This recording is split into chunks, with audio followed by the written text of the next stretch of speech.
Well, the battle when we look into E20 is already brewing in the streets of Delhi. The battle this time is inside your fuel tank is turning into a full-blown political roadshow. Now forget potholes, the latest fight is over what kind of petrol should be in your vehicle. AAP chief Arvind Kejriwal led a protest march towards Prime Minister Narendra Modi's residence, carrying a petition signed by more than 2 lakh people against the rollout of E20 Petrol. But the march ran into heavy police barricades after Delhi police denied permission, turning the protest into yet another political face-off in the national capital. Now, at the heart of the controversy is the ethanol blended petrol.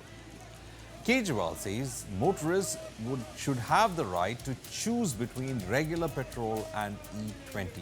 He claims older vehicles could suffer engine damage, fuel efficiency could drop, and consumers are being forced to pay the same price for a fuel that delivers lower mileage.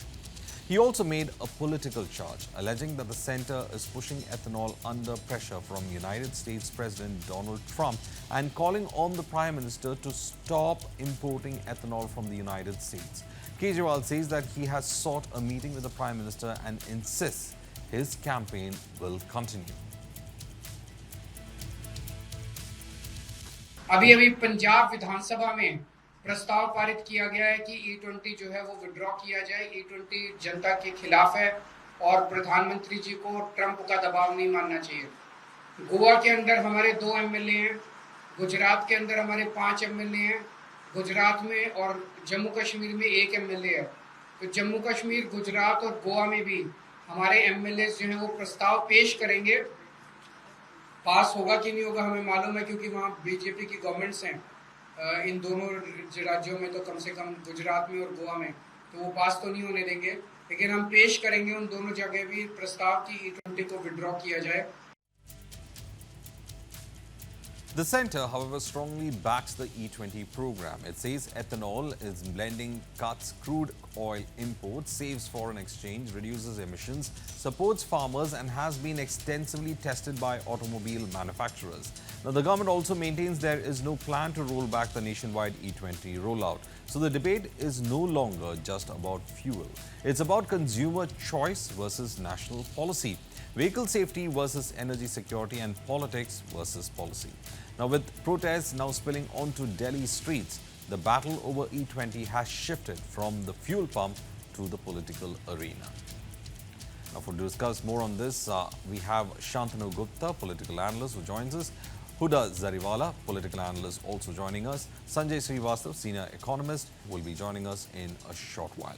Well, let me in fact go to the economist Sanjay Srivastav, who in fact joins us. Sanjay, you know, there's an economic model to this ethanol. There's an ethanol economy that in fact works. There are claims saying that this will help us cut down on our foreign exchange, which goes out of the country because you have to pay more for the crude, you import less. But is those kind of simple explanations enough to go for a blending like this? And what 2 ways should be looked at? One is, how does the country benefit from an ethanol blending? One. And when it comes to the consumer, what kind of benefit is there when you use an ethanol blended fuel? Sure. A very good evening to you and your viewers. So, looking at these 2 aspects, first and foremost, I would like to clarify that E20 is not a new or a pilot technology. In fact, Brazil has been using it since decades. They started this almost 30-40 years back. Other countries are also adapting. So, if you look at it from that well-meaning, well-tested technology, the advantages which you mentioned came out, and this is more stark considering that almost 85 to 88% of our energy needs are today imported. So if you look at it, what has actually led, since we have implemented this almost 5 years ahead of our 2030 target, is there's been already almost 1.9 lakh crores worth of actually forex advantage which has saved. Almost 310 lakh plus of fuel which would have been potentially used, that has got saved. At the same time, farmers have also benefited. Uh, close to about 1.2 to 1.6 lakh crores worth of benefit has flown to the farmer. So when all of this we look at it, it's a well-tested technology. It is already being implemented. The automobile and the other players, especially from 2023 onwards, all the new vehicles are already E20 enabled. So it is actually moving all in sync. So 2023, this came in, 2025, we have implemented. The concern which is coming from a consumer perspective is, as per even the independent test done by ARI as well as some of the manufacturers, there is a 3 to 5% of decline in the petrol mileage efficiency. So if you look at it from a larger perspective, how I would say is, one, it is a tested technology. Two, it actually had significant national benefits, which we saw. India had the lowest fuel price hike when the recent West Asia crisis happened. And third, there are certain older vehicles which are showing some problems. So from a larger perspective, I think the national overall advantage does weigh down significantly compared to the individual shortcomings. And therein, I think we have to work together in a collaborative manner to ensure whether it requires a component upgrades in the old vehicles or any other issues which can be there. We work on it. But on a going forward basis, once we have taken a step forward, I think now we have to move. How do we further take it ahead rather than again debating whether it should be done or not? Well, Those will be there's one question out there. How efficient are we when we come to ethanol production? Do we have enough to meet the demand right now? uh, Or should we import we it? Because importing it defeats the very purpose. That's what Kejriwal is also saying, that it means you are just taking from one point of spending your foreign exchange to another point and spending it over there.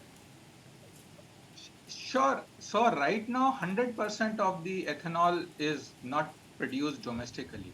But the fact that you are slowly ramping it up, and as the policies come in, and I gave that number, the farmers will also see what is required. And secondly, even when you are importing, the blend of what you import actually goes down. So the blending cost still goes down versus importing the fuel. And fuel these days, if you see, is extremely volatile. So hence, even on an aggregate basis, if a percentage of ethanol is still being imported, one, it is only a percentage of the 20%. Secondly, it is not as volatile as the fuel, as the petrol or the oil. And thirdly, the India is already ramping up its production. It can actually further improve, and it can actually lead to better benefits for our farmer price So realization. as of now, we don't have that kind of infrastructure to meet the needs. That's what you're trying to say. We need to ramp it up. So We that's going need to to be what? it's How not many being done years? 5 years from 100%. now? Yeah, it's not being done 100%, Yeah.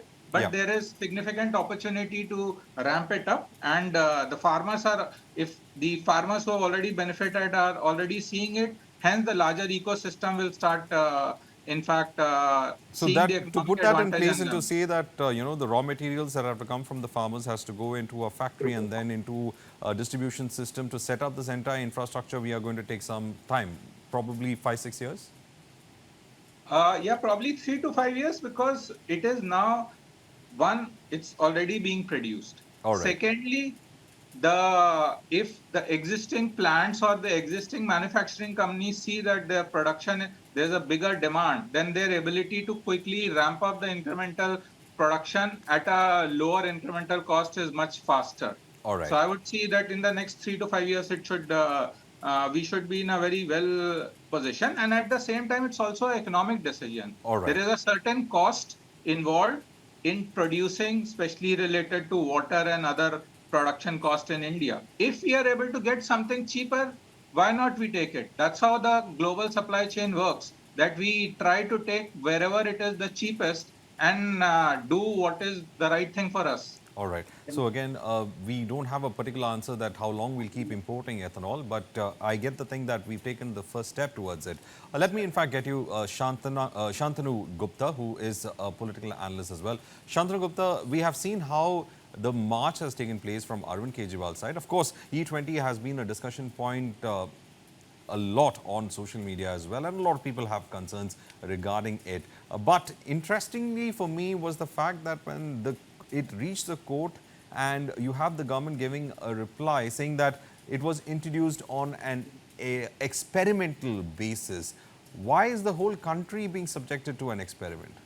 I think we are trying to pick a word. As Sanjay ji said, ethanol blending, not only internationally in India, it's a long process. It was introduced in Atal Bihari Vajpayee's government in 2001-2 when it started with E5, like 5% ethanol blending, and during Congress government it continued, right? Though the capacity of ethanol production was only they reached till 2014 to 300 to 400 crore liters, which is today 1600 crore liters, almost 4 times.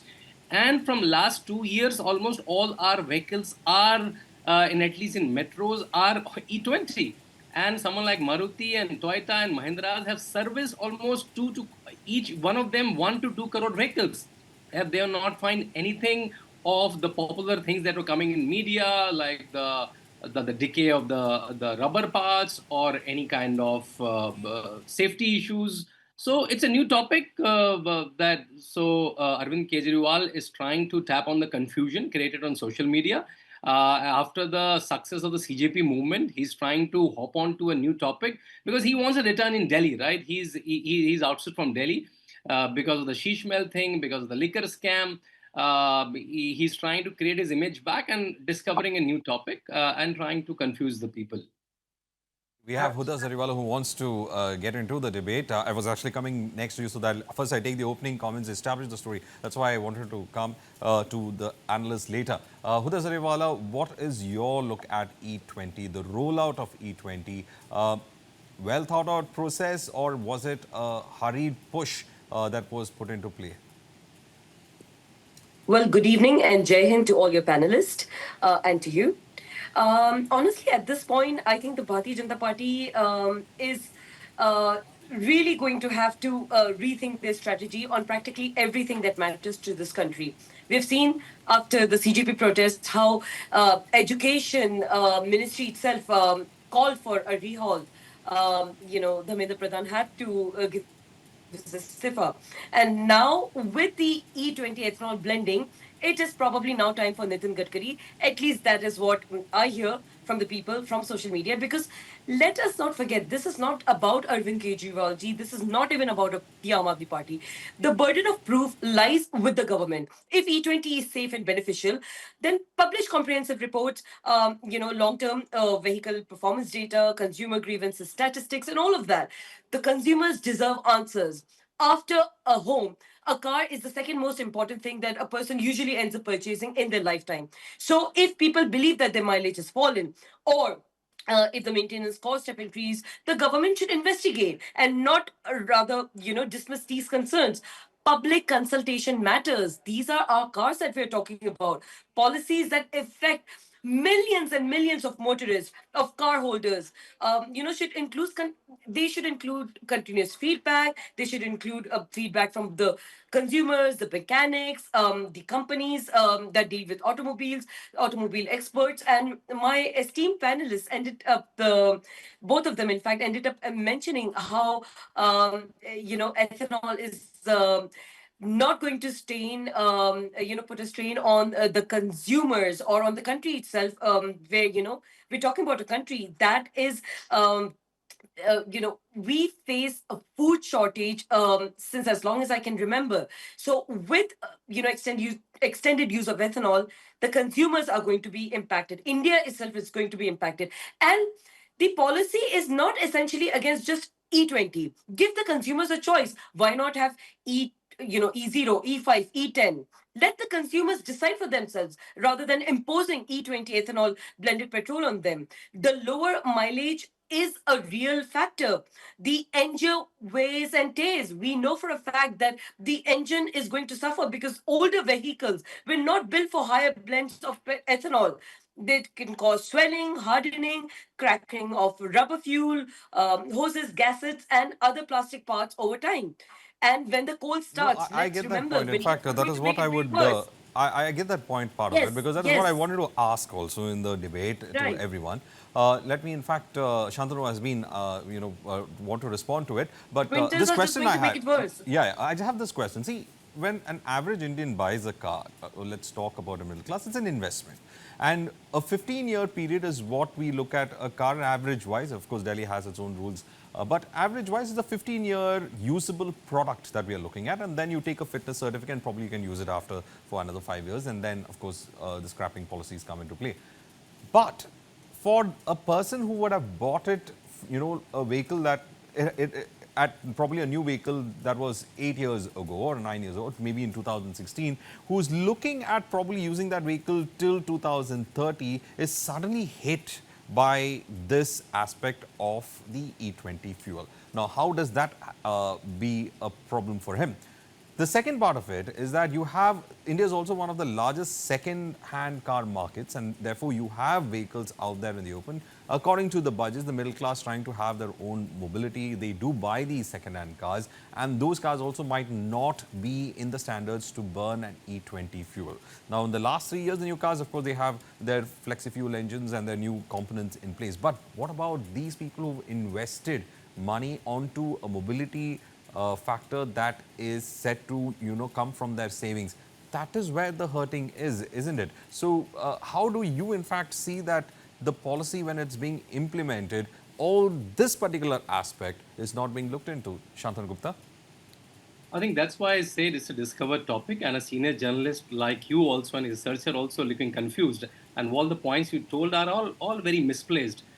In No, what I'm was asking you. I'm asking. See, yeah, how yeah, can that's it fine, be that's fine, misplaced? that's fine, that's I'm fine, that's asking fine. is that a Let us have the car's answers then. life Yeah, is I'm 15 answering. years. Allow me. You have to give Yeah. me time. You have to give me yeah.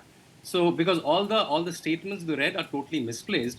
Because when I told you that from Maruti to Toyota to Mahindra, when they service the 2 to 3 crores vehicle each, these are all so-called E10 compliant, but they were also compliant for E20. They did not label it so. And now They were E23 not. they have They were tested for not. E20. That's why in a press conference, Maruti people, Toyota people, Mahindra people came categorically and tell, why I tell you discovered topic, from last 10 years, we have a E5, E10 blending. Did anyone ask for a separate pump for E5? Did anyone ask for a separate pump for E10? And from last 2 years in multiple metros, we are having E20. Now for 2 months, we have discovered topic because now we are in a hurry of discovering a new topic and creating a problem, right? And see, it's most dangerous for Marutis and the Toyotas of the world to accept it, because they are the one who will be taken to the consumer court, not the government, right? So they will not testify anything which is against their economic interest, and that's the biggest testimony that the vehicles are safe. I mean, you have answered my thing. A company cannot come out in the open and say that they have something faulty. So, of course, they're not going to claim that it's going to be problematic, isn't it?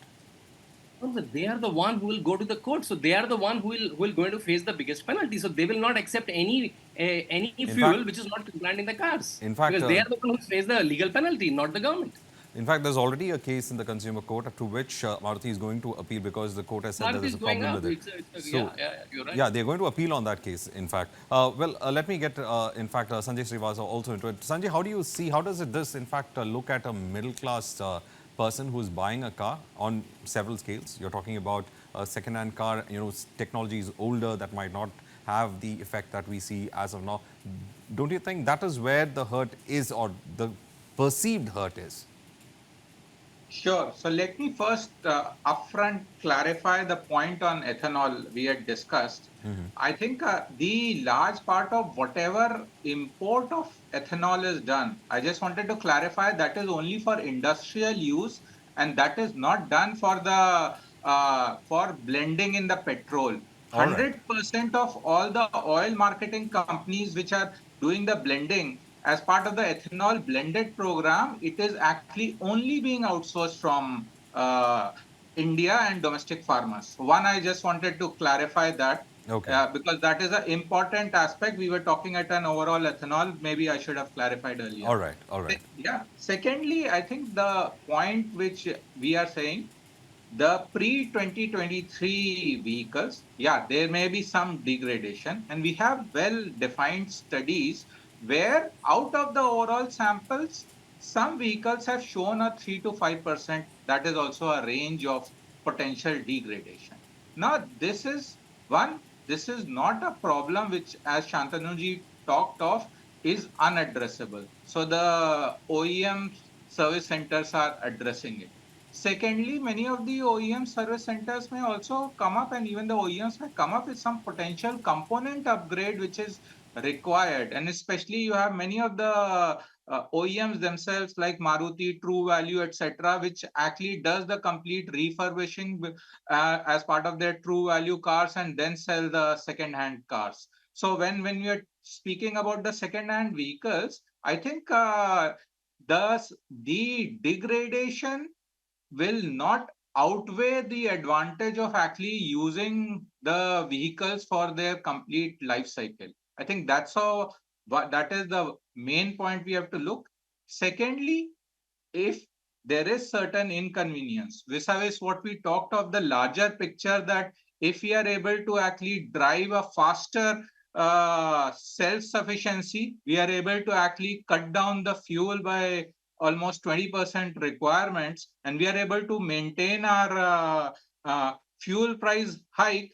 Technically, if we are just doing, we say we will just take 100% fuel, and now 88% start getting imported. Please imagine and see the benchmark which are available in Europe and other parts of the world, that from anywhere from 30 to 100% price hike Right. was passed. That particular I aspect, think yes, that particular aspect is I'd understood. like to Let me, in comment. I'd fact, like to, get Huda. Huda wanted to yes, reply. I Yeah, go ahead. think my fellow panelists fails to understand that the European countries, if we're talking about Brazil and the few other countries that in fact do have ethanol blending, these countries were given sufficient time to roll out cars that are going to be E20 or ethanol compliant, right?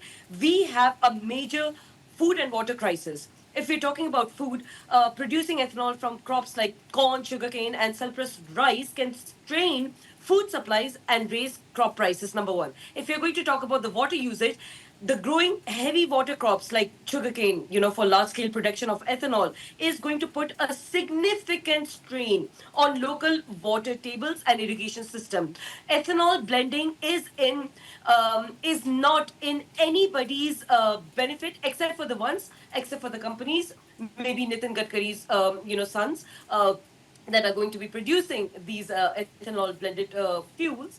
Such a technical debate, and we are making it unnecessarily political. Sanjay ji has just clarified, and in fact, exposed Arvind Kejriwal. There is no import for the ethanol for the blending, right? I'm sure now Arvind Kejriwal will not repeat this lie, that there is no iota of almost 1,000 crore liters that is being used for blending.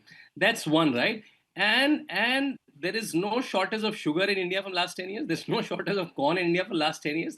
So putting it on food security, India is a food surplus country. India is giving ration to almost 80 crore people. So I think these are unfounded topics.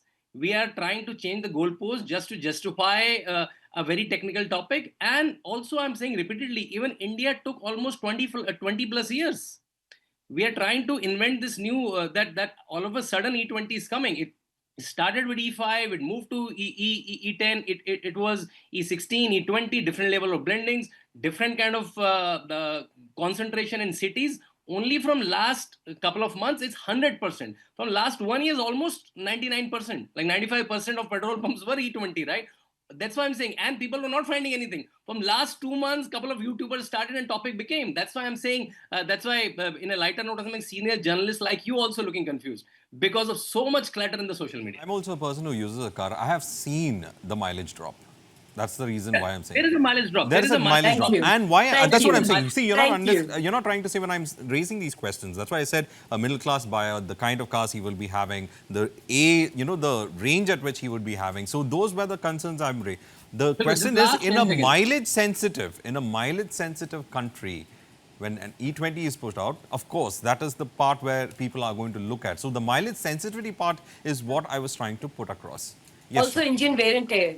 Let us not forget there's going to be engine wear and tear as There well. is no, It's a there is question. no iota of large sample of engine tear. There is no I iota think of large people sample, have bought large cars with sample, large problems. sample. Their See, problems are not come on, being it's a heard, scientific sir. topic. It's a scientific Ethanol topic. has You roughly can't do a user 34% survey. less energy density. You can't do a Ethanol user has survey on a roughly scientific topic. It's a very 34% less science-led energy topic. density than pure petrol, which No, no, no. leads to a It's not a, visible 3 to it's 5% not an opinion diminishing, poll. or It's not an perhaps opinion even poll for higher, electioneering. It's even not an higher Scientifically opinion speaking, drop for in mileage. Shantanu, electioneering. So yes, these are no, concerns no, that no. need to be addressed. Huda, we There is understand that. See, actual engine wear and tear. scientifically Older speaking, vehicles are not meant for we are E20 ethanol. the older vehicles are not meant. That's why I brought in the life cycle cost of it, 15 years life cycle. And also, I'm talking about how Indians are very mileage sensitive. We want every drop to give us the best mileage possible. Yes, we have Srivastava also joining us. Yes, what do you want to like?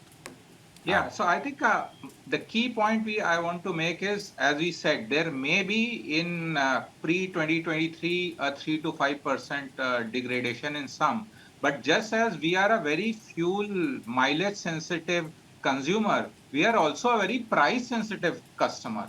So the fact that by doing it, if you are able to control the end fuel Allow me to prices come in. and Just not 30 ensure seconds, the please. spike happens, then it is all, we are also ensuring that 30 seconds. there are certain advantages which is coming. So I will just put No, it as two that's aspects. that's a dichotomy, isn't it? You're talking about allow me to speak. Just 30 seconds. once again. Talking about you're talking about mileage sensitivity and you're talking about price sensitivity. Now we know how both are important for Indians, and we had a formulation that would in fact give them both. That formulation, a little change has happened to which they are having those concerns raised. That could be the this thing out of that, but. Let's see. In fact, Shantanu, you wanted to say something. I'll go to Huda after that. Just quick, Yeah. quick 2 points. Yeah. The mileage drop in pre 2023 is 4 to 6%. What is 4 to 6%? If you're getting 20 your mileage of 20, it will go to 19.3. That's all. And the India is able to maintain the price rise only by 5 to 6. Just allow me to complete. Allow me to complete, please.